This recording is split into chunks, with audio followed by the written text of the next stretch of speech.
28 December মিয়ানমারের জাতীয় নির্বাচনের প্রথম ধাপ অনুষ্ঠিত হবে বলে ঘোষণা দিয়েছেন দেশটির সামরিক জান্তা।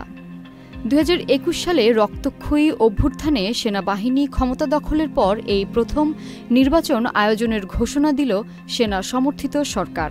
নির্বাচন আয়োজনকে প্রহসন বলেছেন অং সান সুচির ন্যাশনাল লীগ ফর ডেমোক্রেসি।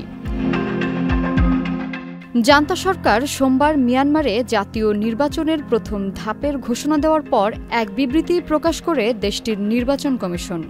এতে জানানো হয়, বহুদলীয় গণতান্ত্রিক প্রক্রিয়ার প্রথম ধাপ হবে এই সাধারণ নির্বাচন। এর আগে 10 সদস্যের রাষ্ট্রীয় নিরাপত্তা ও শান্তি কমিশন গঠনের ঘোষণা দেন জান্তা বাহিনী। এতে সভাপতিত্ব করেন জান্তা প্রধান মিং ওয়াং হ্যালাইং। 2021 সালে এক সাময়িক অভ্যুত্থানের মাধ্যমে নির্বাচিত সরকারকে উৎখাত করে ক্ষমতা দখল করে জান্তা বাহিনী। সে সময় দেশটির গণতন্ত্রপন্থী নেত্রী শান্তিতে নোবেল বিজয়ী অং সান সুচি প্রেসিডেন্ট এবং কয়েকজন মন্ত্রীকে আটক করে 1 বছরের জন্য জরুরি অবস্থা জারি করে তারা। এরপর থেকে কয়েক দফা বাড়ানো হয় জরুরি অবস্থার মেয়াদ।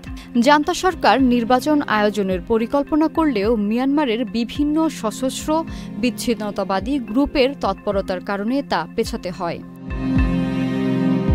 2015 সালে অং সান সুচির নেতৃত্বে national league for democracy (LDF) পার্টির নির্বাচনে বিপুল ভোটের ব্যবধানে বিজয়ী হন। ওই নির্বাচন ছিল 1990 সালের পর মিয়ানমারের প্রথম প্রতিযোগিতামূলক নির্বাচন। ভূমি সারথী, চ্যানেল আই।